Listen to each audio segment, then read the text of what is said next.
Okay, so let's dive into psychological elicitation. It's basically spycraft that happens right in plain sight. Now you're probably picturing a harsh interrogation, right? But the biggest secrets aren't taken by force. Nope, they're just given away, and the target usually has no idea it even happened. This is the world of the human hacker, a totally different kind of operative.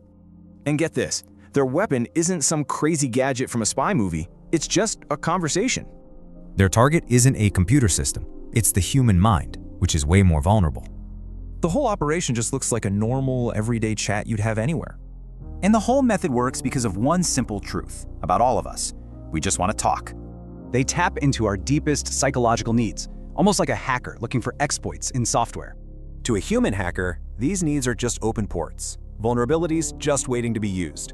So how do they actually do it? Well, it's definitely not by asking direct questions. They create a conversational vacuum, a gap that we have an overwhelming urge to fill with information. I love this quote. It perfectly illustrates what they do. They're not breaking down a door.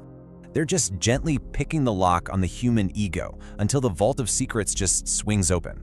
And here's the real genius of it all. It's a theft that can never be proven. The whole idea is to treat the human mind like a hackable operating system. And this whole framework, it's all built around one really powerful tool, the pretext. It's the cover story that answers that little voice in your head asking, why am I talking to this person? Think of these as friendly user interfaces. They're designed to seem completely harmless and normal. So you never even think to look for the malicious code running right underneath. Once the pretext is set, the hacker starts building rapport to get user-level access. This creates a subconscious familiarity, because, we trust people who are like us. But here's the thing, this isn't about genuine connection or empathy at all. Nope, they're more like cryptographic handshakes, signals designed to tell your subconscious that you're safe. And just like that, trust is systematically engineered, not actually earned. It's a huge difference. Then this delicate little dance begins, powered by a psychological trigger, reciprocity. By seeming vulnerable, the hacker makes the target feel obligated to share something back.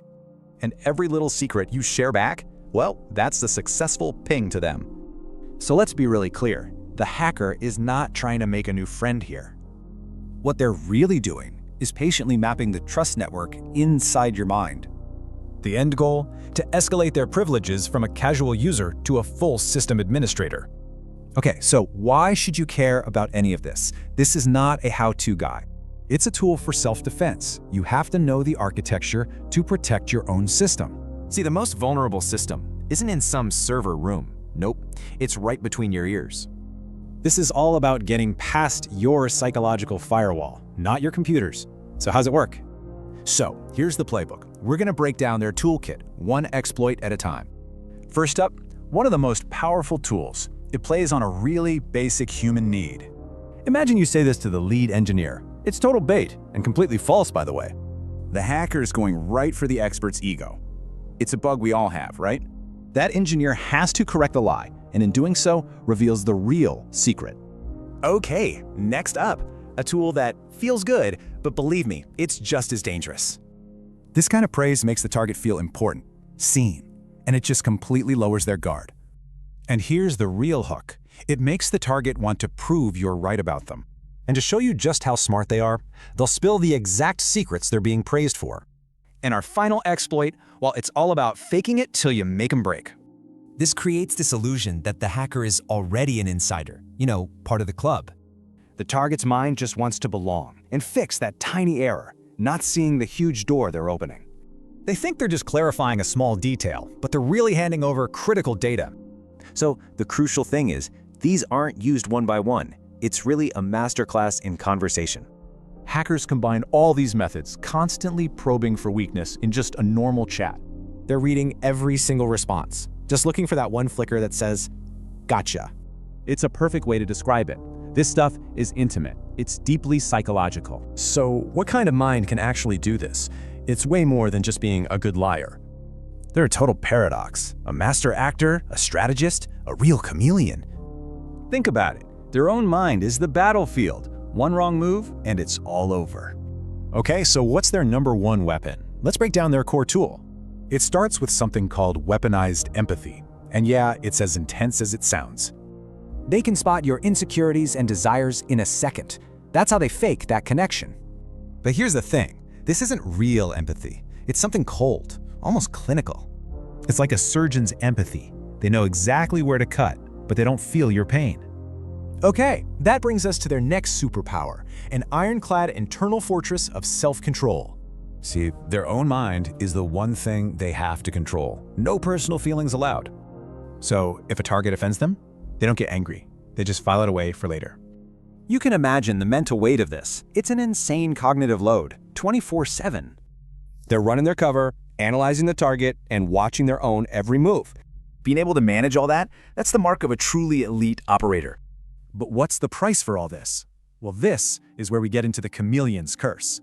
To be convincing, they have to become that other person. I mean, completely. And doing that, constantly pushing down your real self, it takes a heavy toll. You can see the slippery slope here. The line between the mask and the real you just blurs. The real danger? They start to lose track of who they even are anymore. But that kind of power, well, it comes at a steep price for the operator. First, there's the constant hypervigilance. I mean, they're always on guard. And that leads to a deep-seated cynicism. They start seeing everyone as a potential target. The end result of all this? A really profound and lonely social isolation. For them, the paranoia isn't a bug. No, it's a feature of their very existence. Which brings up a huge question.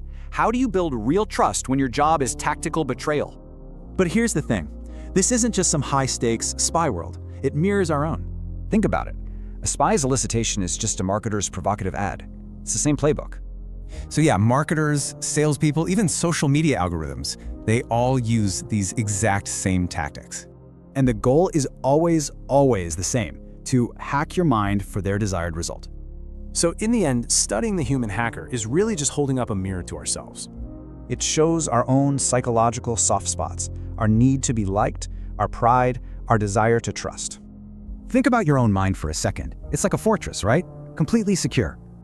But even the heaviest doors can be gently pushed open with the right key, spoken in the right tone.